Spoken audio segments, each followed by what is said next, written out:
The camels smelled the blood before Kale did.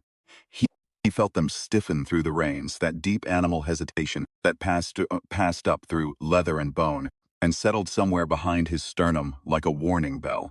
Pulled the lead animal to a halt and stood on the board of the flatbed wagon, shading his eyes with a cracked forearm. The horizon was the color of old rust, it always was. But this horizon had something new sitting on it. Something that caught the angle of the dying sun and threw it back in hard geometric lines. Angular. Built. He'd heard the stories. Everybody had heard the stories. He sat back down, clucked the camels forward, and did not look away from the shape on the horizon for the next 3 hours.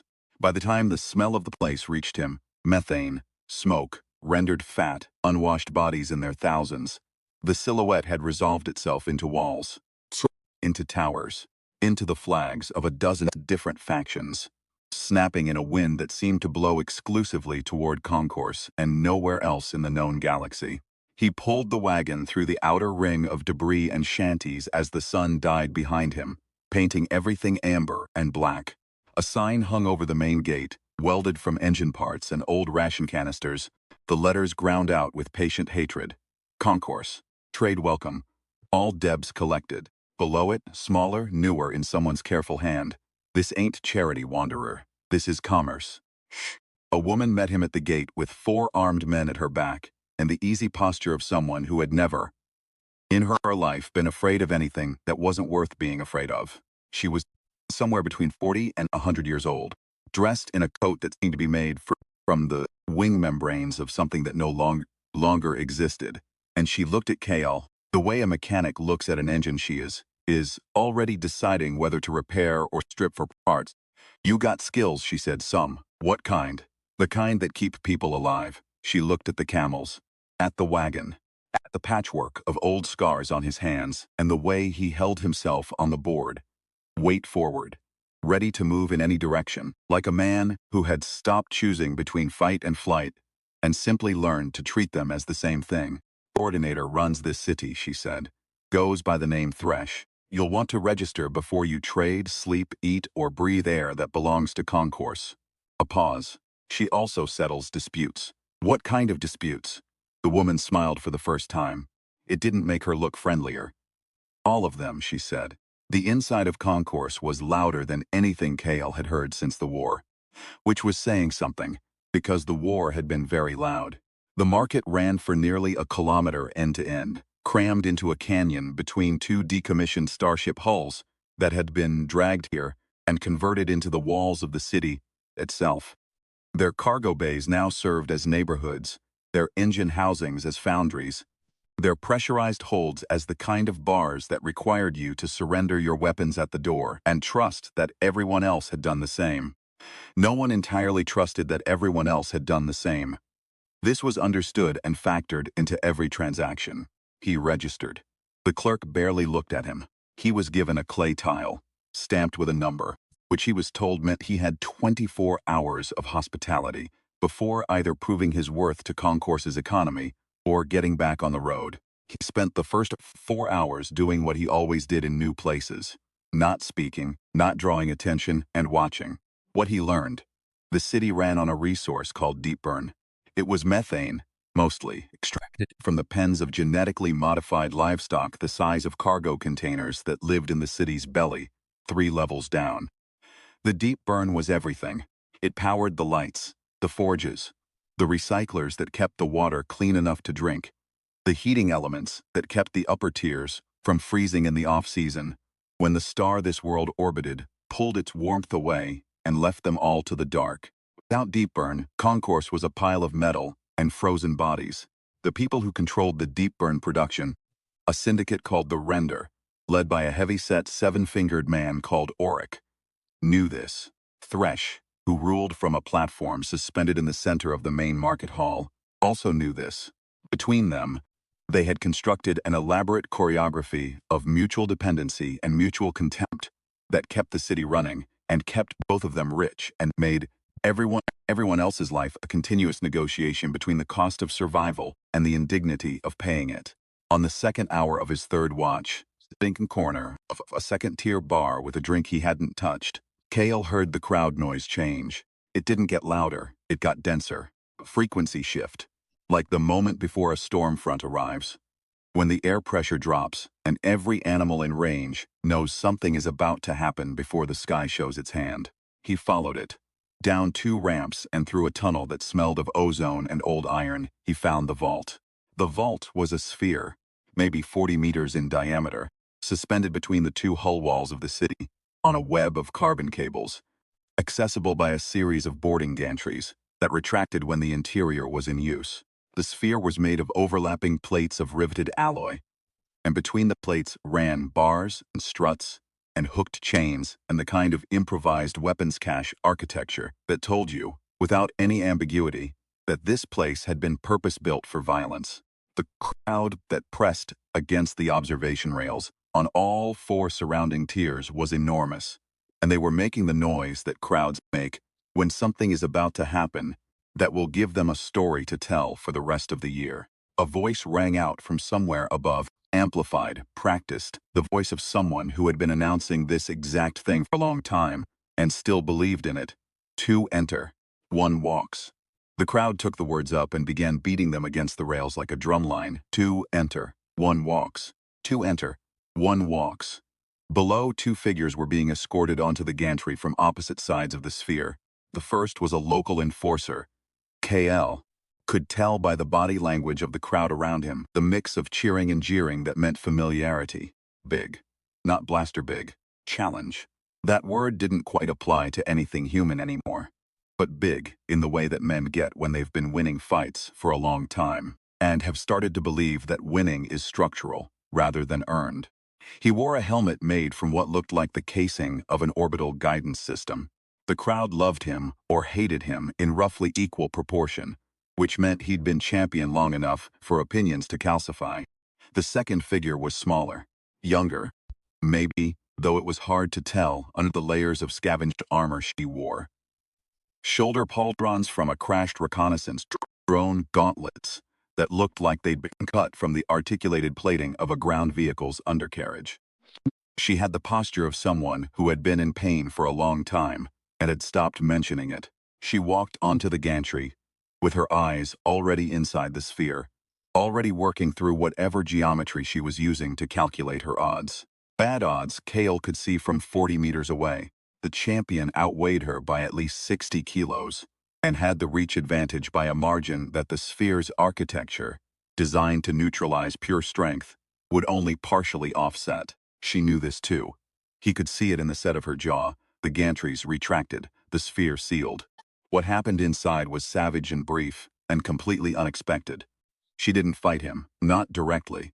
She used the sphere's architecture, the cables, the hanging weapons she never touched, the ricochet physics of the interior, to redirect him, to exhaust him, to make the sphere's own violence work for her. She had clearly studied this place, possibly for weeks. When the moment came, it was anticlimactic in the way that perfect preparation always is. One specific strike to one specific point behind the ear of a man who was already slightly off balance, and then the silence that comes when a large body makes complete contact with a curved metal floor. He was alive. She'd made sure of that. See, the deliberate restraint, in the last second, the small adjustment of angle that meant the difference between unconscious and dead. The crowd wasn't sure how to respond to that. They settled on very loud noise and let it stand for all possible interpretations. Kale left before the sphere unsealed. He thought about what he'd seen for a long time. Sitting in the cold on the second tier, watching the city breathe its methane and by my breath into the night air of a planet that had never belonged to any of them. He thought about the woman's eyes, doing geometry. Her name was Sarai. He found this out in the roundabout way that you find out most things in cities like Concourse, by asking a few of the right people the wrong questions, and letting the correct information tumble out as a byproduct. She lived in a quarter of the lower tier, called the crust, which was what it sounded like, the ragged, compressed edge of the city, where the scavengers and day laborers, and people who had run out of options, lived in spaces that had been improvised rather than designed.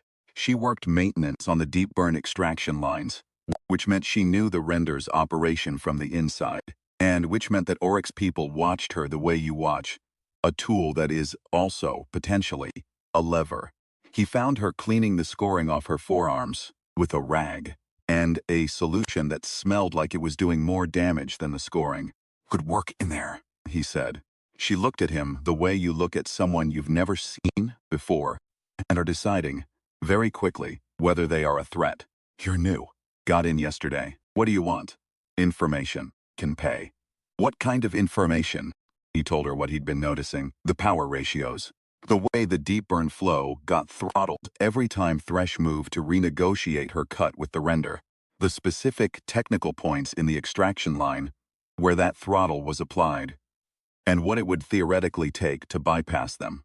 She listened without expression through all of it, and when he was finished she said, "You're either the most dangerous person who's wandered into concourse in the last 5 years, or you're incredibly stupid. I've been told it's usually both." A pause. She looked at the rag in her hands. "What's in it for you? I need to stay a few weeks. I need people to leave me alone while I do it. That I need to be useful to someone who can make that happen." He paused. "Thresh can. Whoever controls Thresh."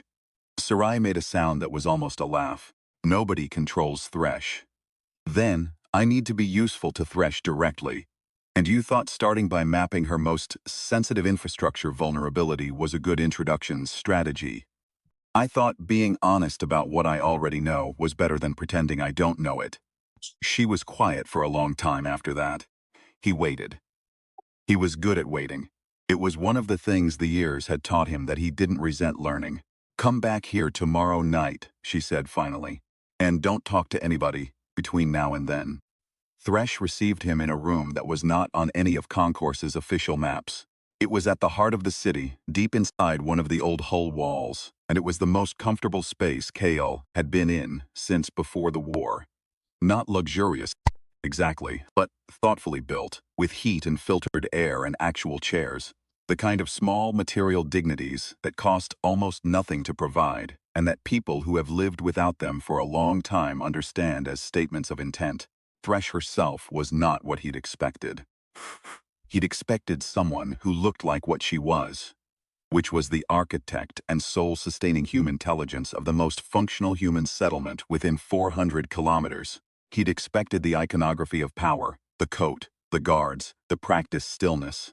She had all of that. What he hadn't expected, and what stopped him just inside the doorway for half a second, was the grief. It sat in the architecture of her face like load-bearing structure, present in every line, in the set of her mouth, in eyes that had seen too many of the things that cannot be unseen, and had chosen deliberately and with enormous effort to keep seeing anyway. She was a woman who had decided, at some specific moment in her past, that the future was worth building, and that she was going to build it, even if it required her to become something she didn't entirely like. And she had been keeping that bargain ever since. "You've been in my city for 3 days," she said. "You've already identified 2 structural vulnerabilities in my power infrastructure, acquired a reliable source inside the render's operation, and eaten 4 meals without paying for any of them." A pause. "That last one is mostly curiosity." "How?"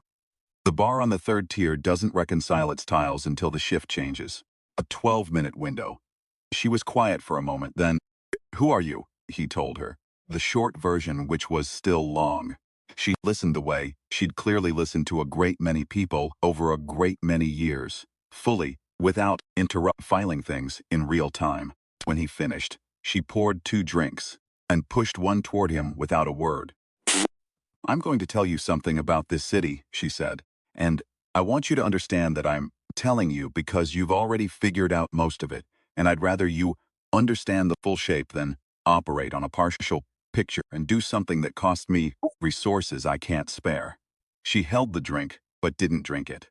"The render has been running a slow squeeze for 8 months, been doing it carefully enough that it doesn't tip into open conflict, just constant small throttlings, small disruptions, small reminders that they can turn the city's heart off whenever they choose.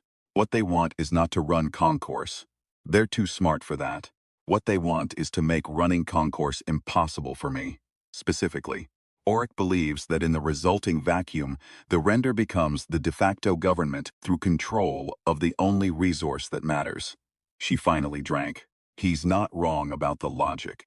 He's wrong about whether I'll let him execute it. What have you tried? Everything short of open war, which I won't do, because open war in an enclosed environment where one faction controls the heat and power is just a slower form of suicide. She set her glass down. I need the control junction relocated, moved from inside the renders section to neutral infrastructure. The engineering is straightforward. The execution is the problem. It requires access to the main extraction chamber, which Oryx people have not left unguarded in 8 months. KL thought about the sphere, about Sarai's eyes doing geometry inside it, working out angles and leverage, and the places where the structure's own design became a tool. I know someone who's been inside that chamber, he said. I know you do. That's partly why you're in this room. He looked at her for a moment. She looked back. There was between them the very specific recognition that passes between people who have been doing this kind of work for a long time. The work of staying alive and keeping others alive in places that were structured to make both difficult. It was not warmth exactly. It was something harder and more durable than warmth. What do I get? He said. Safe passage. Provisioned. Whatever you need out of my stockpiles, within reason. And the knowledge that the 1,200 people in this city who would die in the first winter without reliable heat will not die. She paused. I've found that last one tends to weigh more than people expect it to. He was quiet for a long time. I'll need 4 days to plan it, he said. You have 3. Sarai's hesitation lasted one conversation and then collapsed under the weight of reasons she'd already been carrying before he showed up. She knew the extraction chamber better than she'd told him at first. Not just the operational surface of it, but its bones, its redundancies, the specific places where the render's modifications had introduced new paths through old structure. She drew it for him on the inside of a flattened ration container, from memory, working quickly in the way that people work when they've been holding a map in their head for a long time, and are finally being asked to put it somewhere it can be used. There's a secondary access port here, she said, tapping a point at the lower periphery of the chamber. Maintenance only. Oryx people check it twice a cycle, but the checks aren't synchronized. There's a window. How wide? 11 minutes if we're lucky. 8 if we're not. How long does the relocation take? If the bypass junctions are prefabricated and the integration is clean, she looked at him, about 9 minutes. So we're relying on luck. We're reducing the ways in which luck can hurt us, she said. It's all anyone does. He had 2 more people, both found through the oblique recommendation network of the city's lower tiers. A fabricator named Deso, who could produce the bypass components with the tolerances required, and a former render technician called Wyke who'd been cut out of Oryx operations 6 months ago over a dispute about shares and had been nursing a very focused anger ever since. Kale assessed them both carefully. Deso was steady.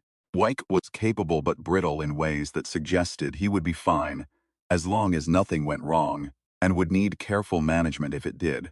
Nothing was going to go entirely right. He planned for that. The prep work took 2.5 days.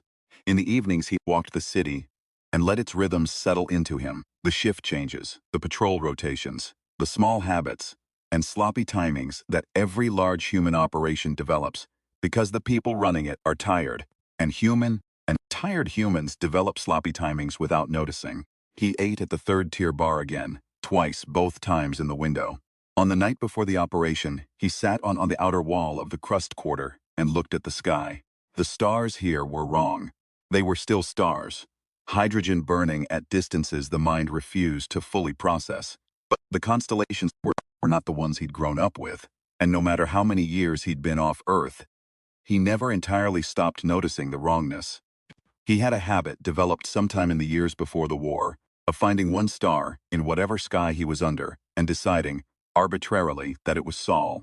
He knew it wasn't. That was the point. Small deliberate lie that stood in for the real thing.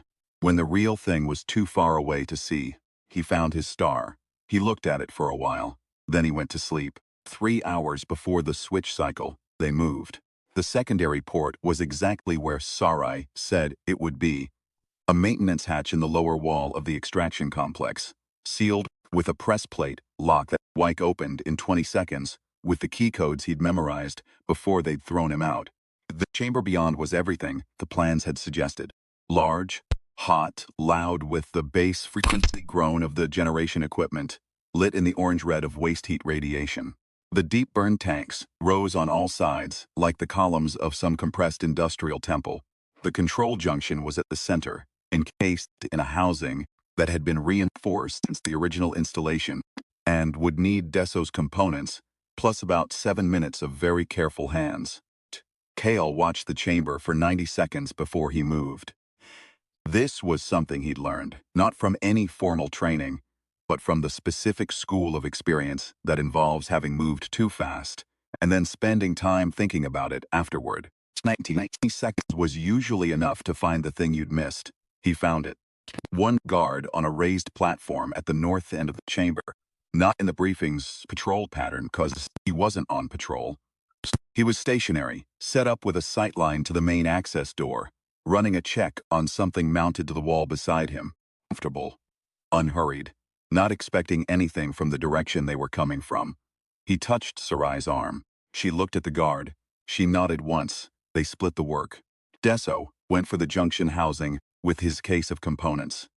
Wyke positioned himself to give warning if anyone entered through the main door. Sarai moved through the chamber with the same geometry he'd watched her use in the vault. The same quality of attention to the angles of the space, the same economy of movement, making the room's architecture cooperative rather than resistant.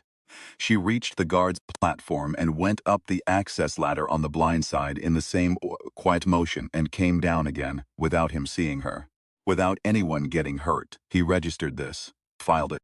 Desso worked in the careful, fast way of someone who has rehearsed a thing until it is less a set of steps than a single gesture. The bypass components went in with the specific sound of well-machined parts, meeting properly prepared housings.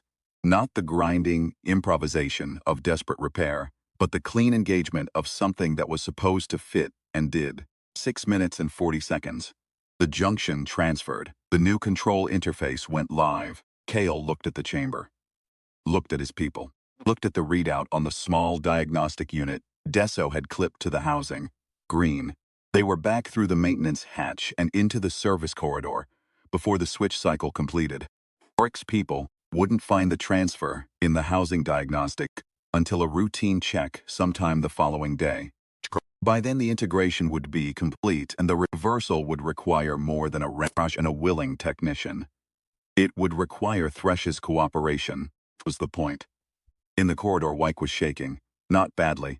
Just the small post-operative tremor that comes when the body discharges, fear it has been holding in compression for 3 hours. Kale put a hand on his shoulder briefly. Not warmth, just acknowledgement. Wyke nodded. Sarai didn't shake. She stood in the dim light of the service corridor and said, "That's it? That's it." She looked at him with something complicated in her expression. For 9 years, I've been working in that chamber. 9 years watching them pull the city's throat tighter every time someone pushed back. A pause. 9 minutes. The 9 years taught you the 9 minutes. She looked at him for a long moment. Then she made a sound that was almost, but not entirely, the laugh he'd expected from her in a different context. Auric found out within 10 hours. The confrontation happened in the main market hall with most of Concourse present. Because Auric was not a subtle man and had never been required to be, and because he calculated, not incorrectly, that public humiliation was harder to recover from than private defeat. He came with his full security presence, which was considerable, and he came loudly. Met him in the center of the hall on the suspended platform, elevated above the crowd, in the way that Kale suspected she was always elevated above everything, not through accident of positioning, but through the architecture of how she occupied space. She let Auric make his case. She let him be loud. She let the crowd hear all of it, which was the first thing he didn't understand she was doing. Then she spoke. She didn't raise her voice. She didn't have to. The control junction, she explained, had been found to be failing. A technical assessment. The relocation was a maintenance decision made in the interest of reliability, and therefore of the city's continued function. Any claim the render made to primary control of Concourse's power infrastructure would need to be adjudicated through Concourse's established trade agreements, which assigned all critical infrastructure decisions to her office. She was happy to review those agreements publicly. She had them here, in fact. She produced them. Oryx people had written those agreements. Years ago, when the balance of leverage had seemed different, they had been very careful lawyers at the time, and they had been very thorough, and the thoroughness that had seemed like protection then was now a cage. You could see Oryx read the specific clause she was pointing to. You could see him read it again. You could see him understand. The crowd had seen it too. 1,200 people, most of whom had been breathing throttled air and eating at reduced rations for 8 months, because of a power negotiation that had happened over their heads. 1,200 people who now understood, in the specific clear way that you understand a thing when it is explained to you in public using documents, had seen all of it. Left. His security presence left with him. The market hall sounded the way it sounds when a large number of people are trying to decide whether what just happened was real. Kale stood at the edge of the crowd and watched Thresh on the platform above it all, her expression neither triumphant nor relieved, just present, carrying the city's weight in the set of her shoulders the way she had presumably been carrying it for years, unchanged by what had just happened, because what had just happened was not the end of anything. It was a particular day's work. She looked across the hall and found him. He gave her a small nod. She returned it. Thebes. He stayed 4 more days, which was longer than he'd planned. He told himself it was to make sure the infrastructure integration held. This was partly true. The junction performed correctly. The deep burn flow normalized. First time in 8 months, the heating grids in the crust quarter ran at full capacity, and the people who lived there woke up warm and spent some time being surprised by it before moving on to the next problem, which was the human response to improvement in all conditions everywhere. On the third of those extra days, he helped Sarai repair a failing duct seal in the extraction complex's lower level. It was careful, boring work. The kind of work that makes up most of what keeps people alive in places like Concourse. Not the confrontations, not the maneuvers, but the 10,000 small maintenance decisions that keep systems from degrading below the threshold of survivability. They worked in comfortable quiet for most of it. Near the end, she said, without looking up from the seal joint she was torquing down, "Where are you going?" "East. There's a transit node that might still be operational. If it is, it opens up passage to the northern settlements. Might be. Probably is. Things are probably what they look like more often than we expect." She looked up at that. "Is that true?" "I've found it's a useful thing to assume. The alternative takes too much energy." She went back to the seal. "There are people here who could use what you know. There are people here who could learn it." He thought about this for a while.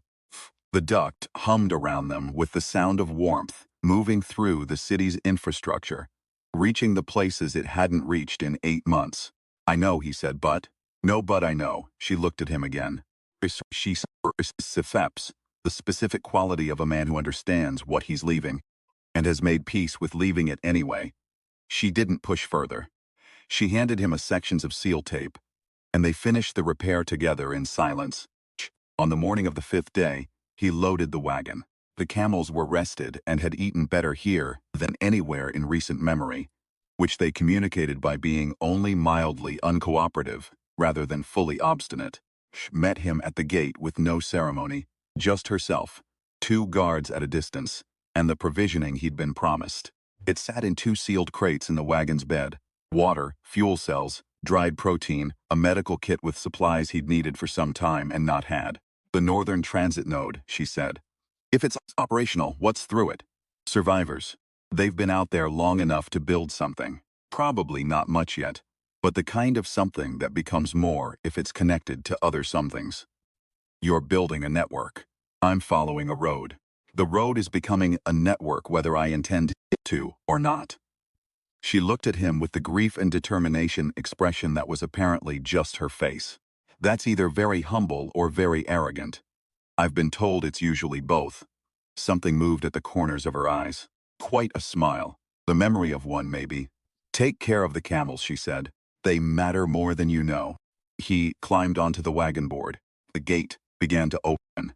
The massive counterweighted slabs of the city's outer wall swinging wide on their bearing systems with the slow hydraulic patience of something built to outlast everyone who'd built it. The desert beyond was the color of old rust, the same as it always was.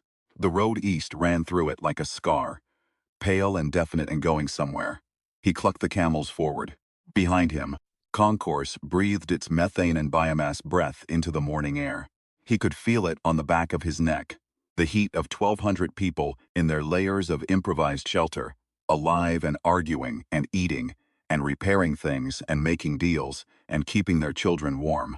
The heat of a city that ran because someone had decided it would run and kept on deciding every single day, against the evidence, against the odds, against the cold logic of a universe that had made very clear it was not interested in whether any of them survived. This was the thing about humans, Kale thought, that the others never quite understood. Not the violence, they'd cataloged the violence. Not the ingenuity, they'd mapped the ingenuity. Not the stubbornness, even though the stubbornness was extraordinary and well documented. It was something underneath all of those things. Something more specific and harder to quantify. The refusal to stop building. The particular madness of a species that could look at the ruins of everything it had made and the overwhelming scale of everything arrayed against it. And think, without irony, without self-deception. This is recoverable. This is worth continuing. Someone should do something about this. The Veth had assessed humanity for 3 years before the war. Their assessment had been thorough. They had modeled human resistance capacity, resource constraints, psychological breaking thresholds. They had calculated the point at which a sentient species decides that the cost of continuing exceeds the benefit. They had been entirely correct in their calculations. They had simply failed to account for the possibility that humanity would do the math, arrive at the same answer, and then continue anyway. He drove east into the rust-colored morning. Behind him, the city's gate swung closed. On the third day out, when the transit node resolved itself on the horizon as a cluster of structures that were clearly still standing and clearly still doing something because there was light coming from them.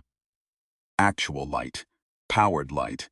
At midday, when you only ran your lights at midday if you had power to spare, he pulled the wagon to a stop and looked at it for a long time. Then he reached under the wagon board to where he kept the things that mattered, slid out the battered communicator unit he'd carried for the better part of 4 years, and keyed the broad-spectrum channel that the northern settlements were supposedly monitoring. "This is Kale," he said. "I'm coming from Concourse. They're stable. Power infrastructure secure, governance functional, trade capacity in surplus. Coordinates to follow." He paused. "Who's listening?" Static. The particular quality of static that doesn't mean absence but distance. Then, in pieces through the interference. "Transit node 7, we copy. How many in Concourse?" 1,200. A longer pause. 1,200. Another voice, or the same voice with something different in it. "We have 14 settlements in the network. Combined population, just over 9,000. Another pause. We've been trying to get word to Concourse for 2 years. Kale looked at the light on the horizon. Then he looked at the sky, at the star he'd been pretending was Sol on and off for 6 days. "I know," he said. "Sorry it took this long. Can you static? Can you get back to them? Is there a—" "I'll be at your node in 4 hours," he said. "We'll work it out from there." He put the communicator down. Shh. He looked at the camels who were looking at him with the patient animal skepticism they applied to everything. "I know," he said to them, which was not a complete sentence but seemed to cover it. He got the wagon moving again. The road east went on through the old rust-colored light, and the morning was coming up around it, burning the desert pale and gold. Somewhere behind him, 1,200 people were warm. Somewhere ahead of him, 9,000 people were listening. The road between them, for the first time in a very long time, was open.